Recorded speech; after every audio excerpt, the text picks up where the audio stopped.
lembro que eu morava em Curitiba ainda e eu tava vendo para financiar uma casa. Aí eu conheci o Charles, que foi um cara que me deu aula de investimento por um tempo. E, cara, foi por acaso. Eu tava vendo uma casa para financiar naquele dia e ele marcou uma aula de pose comigo. Ele ia competir, ele marcou uma aula de pose comigo.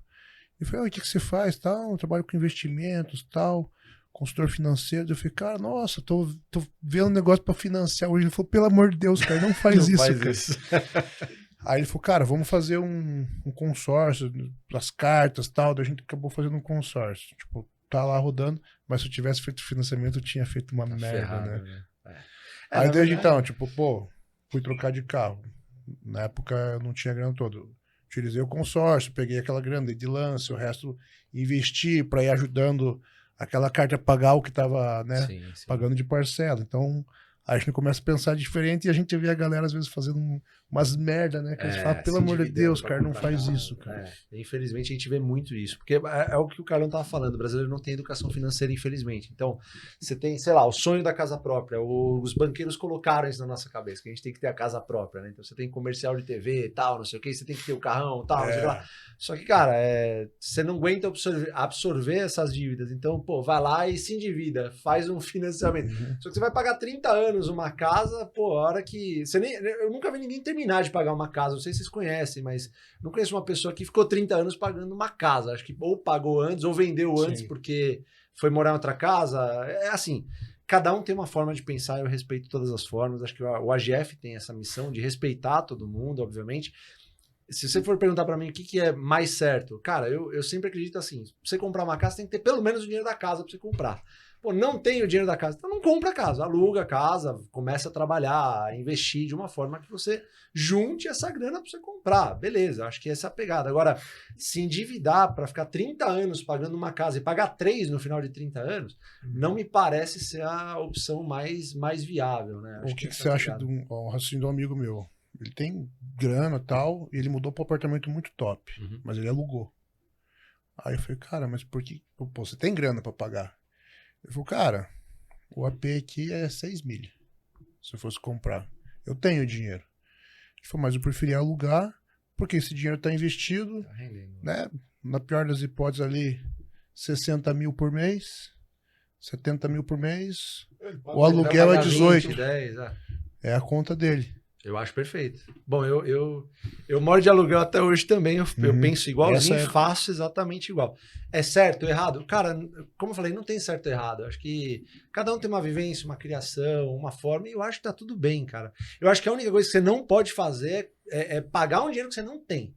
Cara, você não tem o dinheiro para pagar, não compra, então. Junta, vai trabalhar, faz melhor o que você faz, se dedica mais, investe mais, e depois você pensa.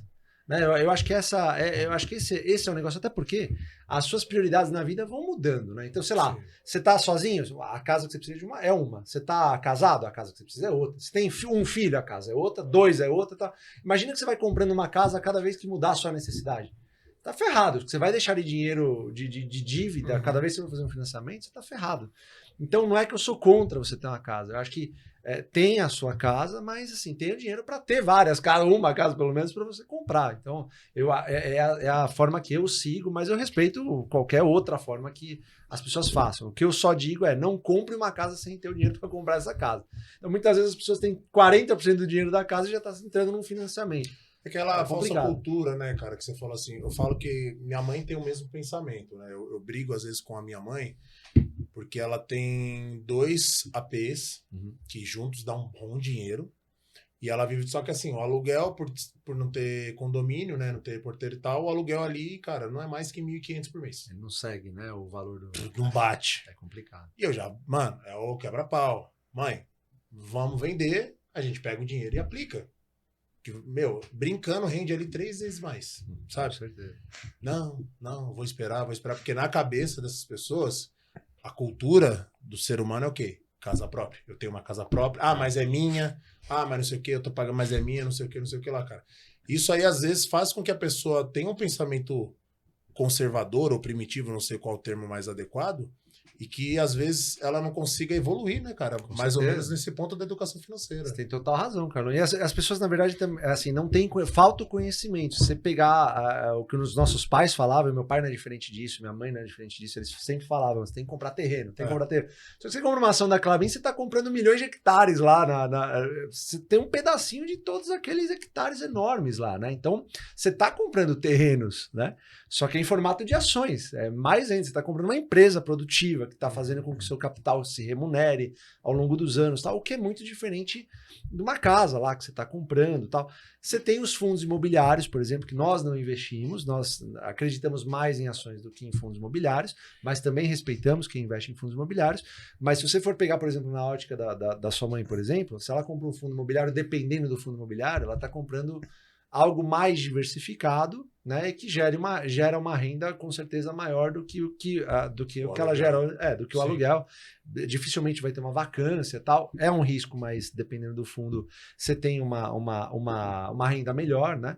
É uma outra forma de investir que a gente não gosta, nenhum de nós do AGF investe em fundo imobiliário, mas a gente entende que é uma outra forma que o brasileiro está começando a olhar com um olhar um pouquinho melhor, porque talvez seja mais fácil você avaliar um fundo imobiliário do que uma ação. Mas a gente está vindo aqui para dizer que não é mais fácil. É mais fácil você analisar uma ação do que um fundo imobiliário. O fundo imobiliário ele acaba atraindo as pessoas porque ele paga mensalmente. Então, você compra um fundo imobiliário, ele te paga mensalmente. Você compra uma ação, às vezes ela te paga de 3 em 3 meses, 6 em 6 meses, 1 em 1 ano. Então parece que é pior, mas não é. Porque você tem ações que te pagam a mesma porcentagem que te paga um fundo imobiliário, só que a ação está distribuindo, sei lá, 40% do que lucrou. O fundo imobiliário não, está distribuindo tudo. Então, assim, um exemplo prático. O Banco do Brasil, vamos supor que ele lucre 10 bilhões, ele te paga 4 bilhões. E o que ele faz com os outros 6? Reinveste. Para que ele não lucre mais 10, lucre 11, 12, 13, 15, 20 e tal. E isso acontece ao longo dos anos. O que faz o fundo imobiliário? Se ele lucrou 10 bi, ele vai te pagar 9,5 bi. E os outros 5 ele não consegue investir porque ele tem um capital lá que ele precisa, tal. Ele precisa emitir novas cotas para fazer mais investimentos, é assim que funciona. Nós não gostamos disso, nós respeitamos quem investe em fundo imobiliário, mas nós acreditamos que as ações dão muito mais oportunidades para os brasileiros em termos de crescimento de renda do que os fundos imobiliários. Sim. É uma forma, né, da gente ver o negócio. E é legal que vocês, o Isaú e o Pacho já estão vendo como é que funciona. Eu queria saber como vocês se sentem recebendo dividendos. Você já sentiu o gostinho, né, Pacho? Cara, eu gostei da brincadeira. Gostei da brincadeira. Gostei. Tipo,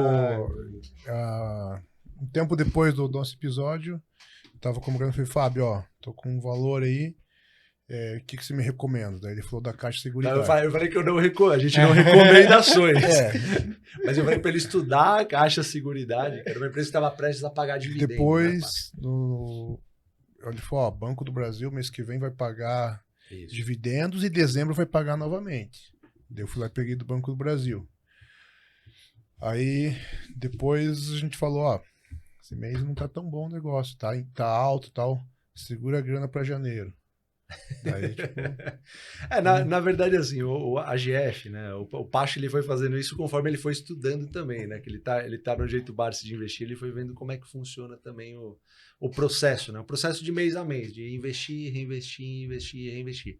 A estratégia que o Pacho usou se chama dividendo inteligente, que é você comprar uma empresa num bom preço, num bom setor, que esteja prestes a pagar um bom dividendo. Então você já entra com o pé direito. No caso dele, quando ele comprou a Caixa de Seguridade, ele comprou e já ganhou dividendo. Depois ele comprou o Banco do Brasil e já ganhou dividendo. E ele já tem uma recorrência. A Caixa de Seguridade prometeu pagar dividendo de 3 em 3 meses, o Banco do Brasil paga 8 vezes no ano de 12 meses. Então, de 12 meses que tem um ano, 8 vezes ela vai pagar dividendo para acionista. Então, ele já tem uma recorrência nos meses de fevereiro, março, maio, junho, agosto, setembro, novembro, dezembro. Deve ter perdido mais algum, mas é mais ou menos assim. Ele já tem essa recorrência que vai entrar no caixa dele em função dos dividendos. Lembrando que o dividendo que você está recebendo em função do preço que você pagou, Pacho, corresponde, sei lá, 10%, 12%, por exemplo, só que você só está recebendo 40% de todo o lucro que a empresa lucrou. Os outros 60% ela está, no caso do Banco do Brasil, reinvestindo para lá na frente gerar mais dividendo. É assim que ela fez e várias outras empresas fazem ao longo de vários anos. Elas vão crescendo, porque é o natural da empresa, é crescer, né? E distribuir dividendos. Então, Pacho já tem essa recorrência. O Isaú criou também uma recorrência. O Isaú é engraçado, é legal vocês terem trazido o Isaú aqui, achei sensacional. Porque é uma pessoa simples, comum, batalhadora pra caramba, rala pra cacete. E é um cara que já também, cada vez que você vai lá no meio do churrasco, o bicho tá com um sorrisão de orelha a orelha, porque recebe dividendos também, né? Então ele já tá criando a recorrência dele. Ele já deve ser o dono lá já e foi ideia da Ju. A Ju falou assim pra mim. Eu falei, a gente tava, acho que eu vou chamar o Fábio lá no começo do ano, métodos financeiros. Ela falou, chama o Isaú. Oh, mandou bem. Pô, ele é exemplo pra galera, porque é exatamente isso. A visão da galera é que só vai mexer com bolsa de valores quem é rico. Quem é rico, exato.